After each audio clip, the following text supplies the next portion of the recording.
Greetings, this is JudgeSpektre. I'd like to share a revelation that I've had recently. I've come to realize that in this Great Wild Space War series, I could indefinitely continue this series. There's an endless amount of things that I could rant upon, such as Lucas seemingly losing his mind after Return of the Jedi, how he ruined Anakin Skywalker's character, how he completely ruined the spiritual aspects of the Force by bringing in the midichlorians, how he basically kept going back to the classic trilogy, adding special effects and adding and subtracting scenes as necessary to match up better with what he did in the prequel films. These are just the tips of the iceberg. There's many more I could go into detail with, but now I sort of realized that that's all sort of meaningless. It's meaningless because the prequel films never needed to exist in the first place. When you look at the history, all the essential information that you need to piece together the events of what happened before Episode 4 was given by Obi-Wan Kenobi. A little bit more information would be given by Yoda in Empire and then Return of the Jedi.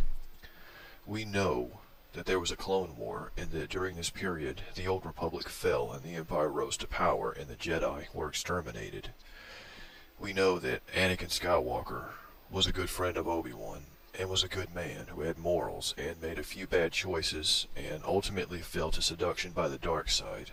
Over the years, we built these things up in our minds so much that we have these great images in our imaginations of what these historic events in the timeline must have been like. And somehow when you show that on film, we're just looking at it.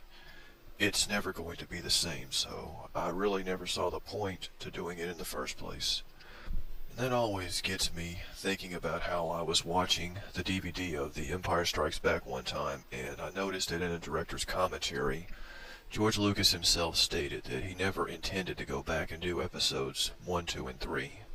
That the whole episodes 4, 5, and 6 were just sort of a play to the audience, like you came in the middle of this and you're not going to get to see what happened. It always makes me wonder, if he had just kept the subtitles and never added the numbers, would he have ever bothered to go back and do the prequel films? Well, that's certainly open for debate. But the bottom line is, he did go back and do the prequels, and the rest, sadly, is history.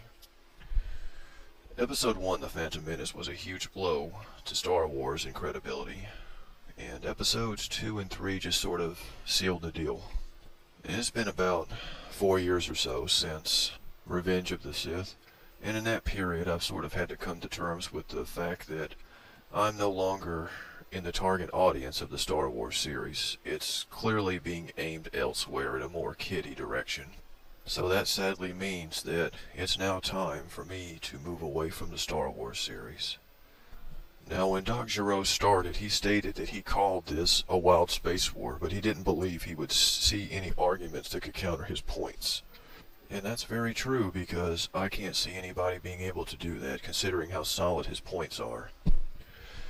Now, I call this series a wild space war, but now I sort of realized that this is a war that I really don't have any interest in fighting any longer, because as far as the prequel trilogy gushers go, the war was basically forfeit from the beginning for them, because no one ever presents a solid argument. It's mostly just mindless, incoherent ramblings that, quite frankly, are beneath me now, and I've lost interest in countering them and making them look foolish. So as far as I'm concerned, this was never really a war. It was just a massacre.